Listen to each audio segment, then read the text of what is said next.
Namaskar, welcome at English Study. I am Rekha Gupta. Today we will read about William Wordsworth. This is second video on him.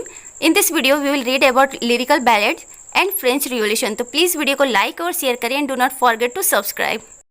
We will explore more about William Wordsworth through this video.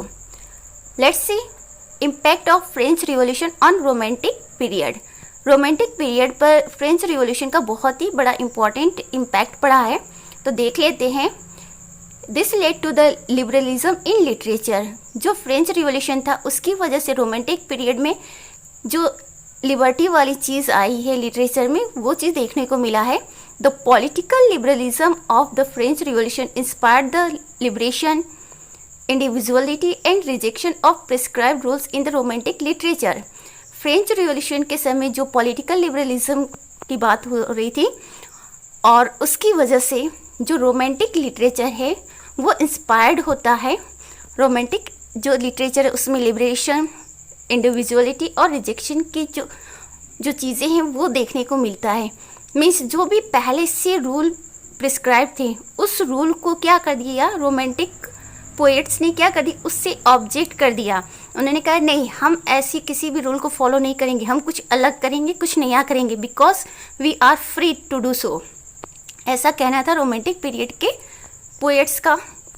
The romantic poets were inspired by the ideals of equality, fraternity and liberty.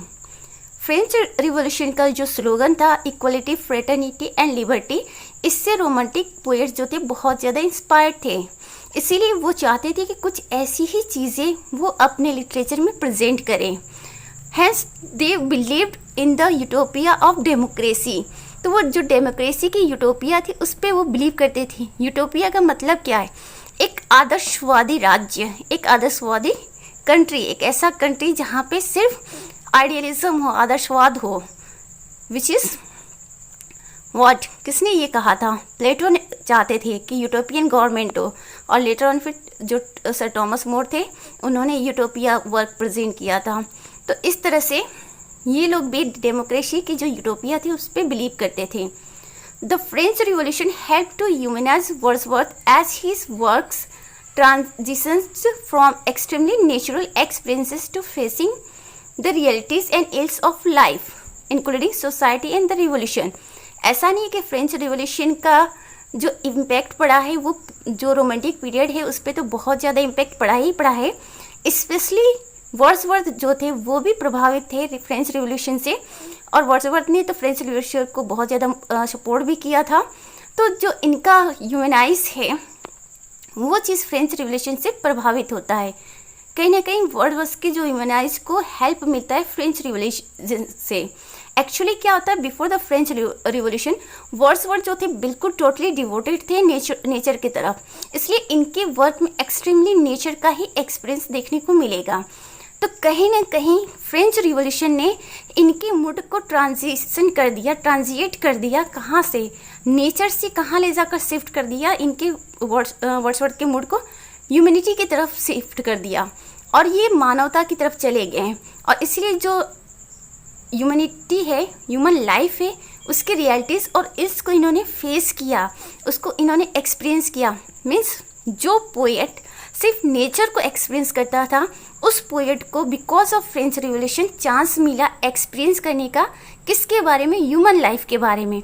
Human life से related जो भी realities थे, जो भी सफ़र थे, कष्ट थे, दर्द थे, उसको उन्होंने एक्सपीरियंस किया, और सोसाइटी में भी और साथ ही रिवॉल्यूशन में भी. From then on he focused on man then nature. और वही वो टाइम था जब इनका जो मूड है नेचर से जाकर शिफ्ट हो जाता है किसकी तरफ? मैन की तरफ, मतलब ह्यूमन बीइंग की तरफ. तो वहाँ से ये बहुत सारे ह्यूमनाइज वाले जो पोएम्स है वो इन्होंने लिखा है. Wordsworth visited France 2 times.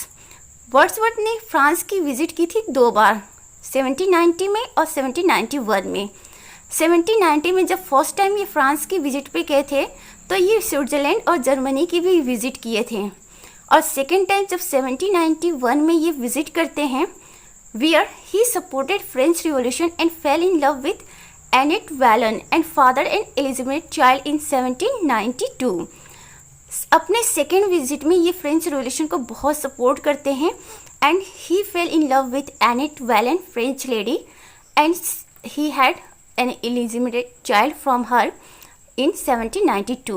Later on what happened after that, French revolution थोड़ा सा बहुत हाई हो जाता है और इस वजह से इनको फ्रांस छोड़ना पड़ जाता है और वापस ये इंग्लैंड आ जाते हैं. Returning England, he visited Tkinter एबे for the first time in 1793 and second time after 5 years with his sister Dorothy.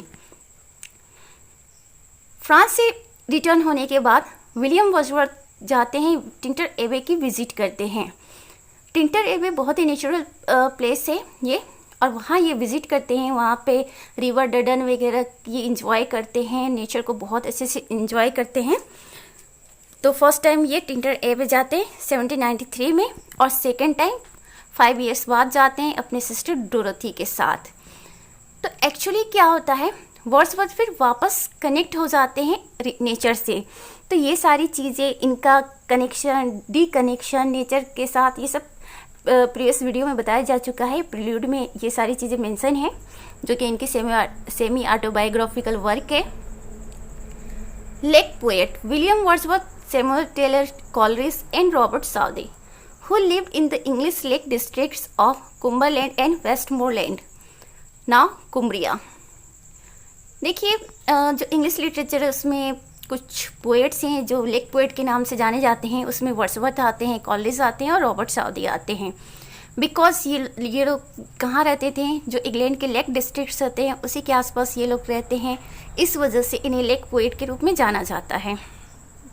देखिए ये क्वेश्चन पूछ सकता है कि फ्रांस से रिटर्न होने के बाद फ्रांस से रिटर्न होने के बाद विलियम वर्ड्सवर्थ कहाँ विजिट करने गए थे, तो टिंटर एबे विजिट किए थे. तो यही सारे क्वेश्चंस बनते हैं आपके एग्ज़ाम में. और ये भी पूछा जा सकता है कि ये लोग लेक पोएट के रूप में क्यों फेमस है, because they live in the lake district of England. Lyrical ballad was planned by the two poets Wordsworth and Coleridge, featuring 2 types of poems based on same poetic principles. Lyrical ballad जो है 1798 में आया था, इसका first edition. इसको plan करने वाले 2 poets हैं, वर्ड्सवर्थ और कॉलरिज, आप लोग जानते हैं. तो इन लोगों ने तो प्लान किया ही था, लेकिन साथ ही इनके प्लानिंग में 2 तरह के पोएम्स शामिल थे. बट दोनों लोगों ने अलग अलग तरीके के पोएम तो लिखे, बट इनकी पोएटिक प्रिंसिपल्स जो था वो सेम था. पोएम्स 2 टाइप के थे बट पोएटिक प्रिंसिपल सेम था. Just like Coleridge was to write poems involving the supernatural और the romantic, but portrait with such true emotions as to promote suspension of disbelief. Coleridge क्या करते थे, किस तरह का पोएम लिखते थे, सुपर नेचुरल या रोमांटिक पोएट जो वर्क है पोएम से वो लिखते थे. उस टाइप का इनका नेचर होता था इनके पोएम का. लेकिन साथ ही ये जो ट्रू इमोशंस है उसको पोर्ट्रेट करने में सक्सेस थे. और किस चीज़ को प्रमोट करते थे, सस्पेंशन ऑफ डिसबिलीफ. तो it has been asked in your exam कि सस्पेंशन ऑफ डिसबिलीफ की बात किसने कही थी, तो that is Coleridge. Wordsworth was to contribute poems about ordinary everyday life. और वर्ड्सवर्थ किस तरह का पोएम लिखते थे, जो हर दिन की ऑर्डिनरी लाइफ होती थी उसके बारे में. कॉलरिज सुपर नेचुरल या रोमांटिक एकदम हाई लेवल का, और Wordsworth ordinary day to day life but coloured with imagination to the novelty and excite. Day to day life से रिलेटेड लिखते तो थे वर्ड्सवर्थ, लेकिन जो वो लिखते थे उसमें जो इमेजिनेशन होता था वो बहुत ही कलरफुल होता था, उसमें नोवेल्टी होती थी, एक्साइटमेंट होता था. तो कहीं ना कहीं दोनों लोगों के लिखने का जो फील्ड था वो अलग था, बट इनकी जो पोएटिक प्रिंसिपल था वो same. Now we will read about lyrical ballad in detail. Lyrical ballad के 4 एडिशंस आते हैं. फर्स्ट 1798 में जो कि बहुत ही पॉपुलर रहा है, देन 1800 में ये भी बहुत पॉपुलर रहा है, फिर 1802 में, 1805 में. It is joint venture of Wordsworth and Coleridge. First edition came in 1798 and launched Romantic period. It has been already told that कि वर्ड्सवर्थ और कॉलरिज का जॉइंट वेंचर है लिरिकल बैलेड, मीन्स दोनों लोगों ने मिलकर लिरिकल बैलेड को publish किया था.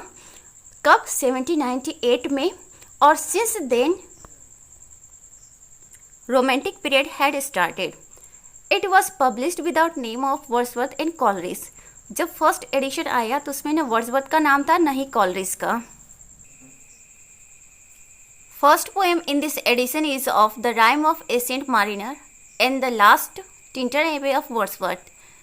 लिरिकल बैलेड जो फर्स्ट एडिशन आया था 1798 में, इसमें पहली जो पोएम थी वो the rime of a ancient mariner थी, कॉलरिज की, और टिंटर एबे थी, वर्ड्सवर्थ की।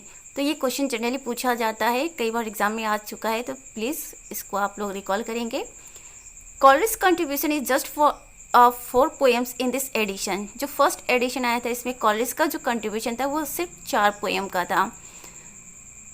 तो व्हाट वी सी हेयर कि लिरिकल बैलेड जो है 1798 में आता है और वहीं से रोमांटिक पीरियड स्टार्ट होता है इंग्लिश लिटरेचर की हिस्ट्री में। और ये पहला पीरियड होता है रोमांटिक पीरियड जिसका एक्यूरेट डेट है स्टार्ट होने का 1798। और फर्स्ट एडिशन में वर्ड्सवर्थ और कॉलरिज का नाम होता नहीं है, विदाउट नेम ही पब्लिश्ड होता है। First poem the rime of a ancient mariner है कॉलरिज का, और लास्ट पोएम वर्ड्सवर्थ का टिंटर एबे है। कॉलरिज का कंट्रीब्यूशन सिर्फ 4 पोएम्स का है। देख लेते हैं थोड़े और कौन कौन से पोएम्स थे फर्स्ट एडिशन में। Simon Lee, we are 7, the tables turn, ये भी बहुत फेमस पोएम है वर्ड्सवर्थ का। The thorn, the last of the flock, anecdote for the fathers, the female vagrant, the mad mother,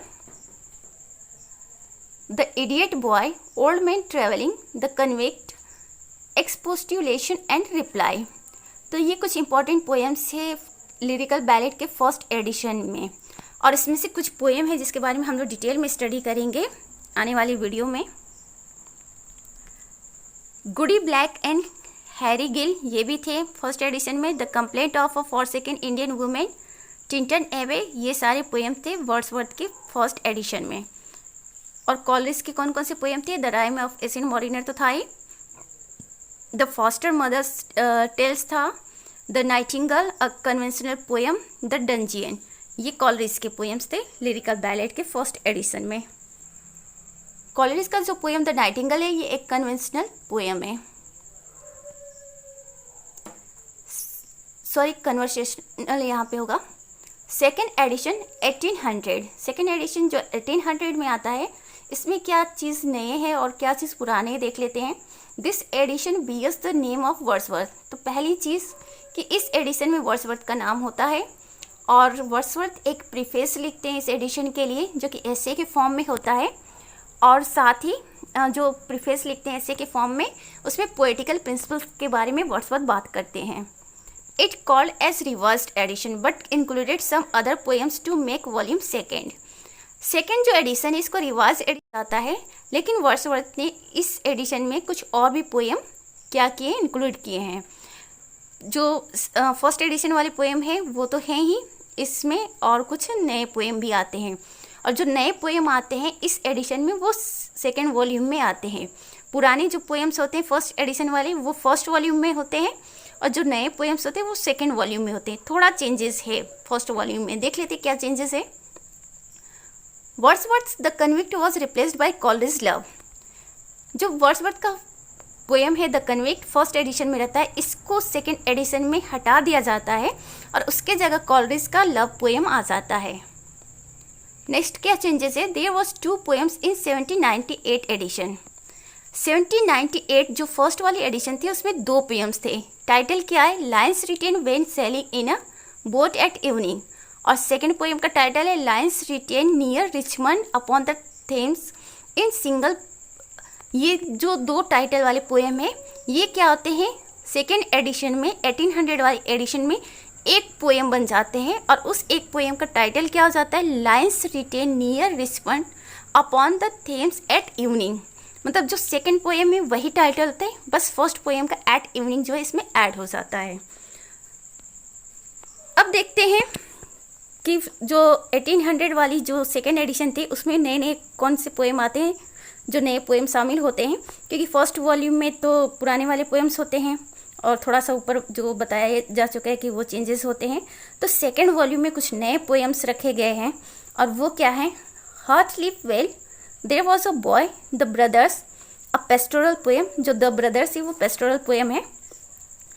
Elon Irwin और the braes of Kirtle, the she dwelt among the untrodden ways, a slumber did my spirit seal, the waterfall and eglantine, the oak and the broom, जो oak and the broom है वो pastoral poem है। Lucy Gray, it is said that someone had died for love, poor Susan, to a sexton, Andrew Jones song for the wandering Jew, the Ruth. ये सारे जो poem है second edition के second volume में है, जो कि नए पोएम्स ऐड हुए हैं। इसमें कुछ इंपॉर्टेंट पोएम्स है जिसके बारे में लेटर ऑन हम डिटेल में स्टडी करेंगे अगले वीडियो में। इस वीडियो में तो नहीं हो पाएगा because it is going to large, जिसमें द रूथ के बारे में स्टडी करेंगे, a slumber did my spirit seal है, कुछ इंपॉर्टेंट पोएम्स है। The 2 April morning, the fountain, a conversation. The 2 April morning भी सेकेंड एडिशन में शामिल होता है, सेकेंड एडिशन के सेकेंड वॉल्यूम में। द फाउंटेन एक कन्वर्सेशन वाली पोएम है। 3 years she grew in sun and shower, nutting, the pet lamb, a pastoral, pet lamb जो है वो पेस्टोरल पोएम है। The childless father, the old Cumberland beggar, a description. The old Cumberland beggar जो है वो descriptive form में है। Rural architecture, the poet's epitaph, a fragment, a character, poems on the naming of places, the ruined cottage, Michael. ये सारे work जो है second edition के सेकेंड वॉल्यूम में है। माइकल पेस्टोरल पोएम है, वो बहुत ही इंपॉर्टेंट पोएम है, तो इसमें भी कुछ पोएम्स इंपॉर्टेंट है जिसके बारे में स्टडी किया जाएगा डिटेल में। Volume first included the all those poems from first edition with little change which has already been discussed. तो सेकेंड एडिशन के वॉल्यूम फर्स्ट में कौन कौन से पोएम आते हैं? फर्स्ट एडिशन वाले सारे पोएम आते हैं, बस उसमें से 1-2 को छोड़कर थोड़े से चेंजेस के साथ, जिसके बारे में पहले ही डिस्कस किया जा चुका है। वर्ड्सवर्थ ने कुछ क्योट किया है, बहुत ही इंपॉर्टेंट है। The child is the father of man. Wordsworth ने कहा है the child is the father of man. जो बच्चा है वो क्या है? वो फादर है किसका? ह्यूमन बीइंग का। तो ये बात किसने कहा? वर्ड्सवर्थ ने। ये क्वेश्चन पूछा जा चुका है। Third edition 1802। In the 1802 edition the preface was extended and appendix on a poetic edition was added. देखिए सेकेंड एडिशन जो आया था उसमें वर्ड्सवर्थ ने प्रीफेस लिखा था एस्से के फॉर्म में, तो थर्ड एडिशन में उस प्रीफेस को क्या किया कर दिया गया, थोड़ा बढ़ा दिया गया और साथ ही उसमें अपेंडिक्स ऐड कर दिया गया। किसको लेकर? पोएटिक डिक्शन पर अपेंडिक्स ऐड कर दिया गया। The order of poems again changed. Third edition में भी जो पोएम का ऑर्डर है उसे चेंज कर दिया जाता है। 3 poems were moved from volume first to volume second। जो 3 poems है वो वॉल्यूम फर्स्ट से वॉल्यूम सेकेंड में मूव कर दिया जाता है। In edition the poems the dungeon and a character were omitted. साथ ही डंजियन और कैरेक्टर जो 2 पोएम है उसको हटा दिया जाता है।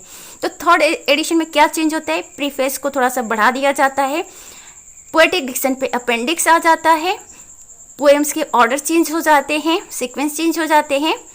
फर्स्ट वॉल्यूम से 3 पोएम को सेकेंड वॉल्यूम में रख दिया जाता है। द डंजियन, अ कैरेक्टर, ये 2 पोएम रिमूव कर दिए जाते हैं। Now fourth edition 1805। Few significant changes were made to the text of 1805 edition. 1805 जो लास्ट एंड फाइनल एडिशन है लिरिकल बैलेड के, उसमें थोड़े बहुत चेंजेस होते हैं, बहुत ज़्यादा नहीं, और जो कंटेंट होते हैं वो आइडेंटिकल होते हैं 1802 के एडिशन की ही तरह। मीन्स बाकी एवरीथिंग जैसे 1802 में हुआ था वही होता है, बस थोड़ा बहुत टेक्स्ट में चेंजेस हो जाते हैं। तो this is all about for today's video. Please video को लाइक और शेयर करें, do not forget to subscribe. देखिए वर्ड्सवर्थ ऐसे हस्ती हैं कि इनके बारे में 1-2 वीडियो से नहीं होगा, और एक वीडियो लाएंगे तो कई घंटे का हो जाएगा, इसीलिए कई पार्ट में इनसे रिलेटेड वीडियोस आएंगे।